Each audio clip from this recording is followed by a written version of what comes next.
شروع اللہ کا نام لے کر جو بڑا مہربان ہے رحم والا ہے۔ اے لوگوں، جو چیزیں زمین میں موجود ہیں ان میں سے شرعی حلال پاک چیزوں کو کھاؤ برتو، اور شیطان کے قدم با قدم مت چلو۔ فی الواقعہ وہ تمہارا سری دشمن ہے،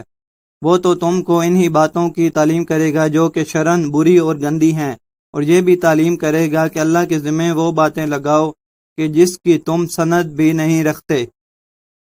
اور جب کوئی ان مشرک لوگوں سے کہتا ہے کہ اللہ تعالیٰ نے جو حکم بھیجا ہے اس پر چلو، تو کہتے ہیں کہ نہیں، بلکہ ہم تو اسی طریقے پر چلیں گے جس پر ہم نے اپنے باپ دادا کو پایا ہے۔ اگرچہ ان کے باپ دادا دین کی نہ سمجھ رکھتے ہوں اور نہ کسی آسمانی کتاب کی ہدایت رکھتے ہوں، اور ان کافروں کی کیفیت نہ فہمی میں اس جانور کی کیفیت کے مثل ہے کہ ایک شخص وہ ایسے جانور کے پیچھے چلا رہا ہے جو بجز بلانے اور پکارنے کے کوئی بات نہیں سنتا۔ اسی طرح یہ کفار بہرے ہیں، گونگے ہیں، اندھے ہیں، سو سمجھتے کچھ نہیں۔ اے ایمان والوں، جو شرع کی روح سے پاک چیزیں ہم نے تم کو مرحمت فرمائی ہیں ان میں سے جو چاہو کھاؤ برتو، اور حق تعالیٰ کی شکر گزاری کرو اگر تم خاص ان کے ساتھ غلامی کا تعلق رکھتے ہو۔ اللہ تعالیٰ نے تو تم پر صرف حرام کیا ہے مردار کو اور خون کو جو بہتا ہو، اور خنزیر کے گوشت کو، اسی طرح اس کے سب اجزاء کو بھی، اور ایسے جانور کو جو باقصد تقرب غیر اللہ کے نامزد کر دیا گیا ہو۔ پھر بھی جو شخص بھوک سے بہت ہی بےتاب ہو جاوے،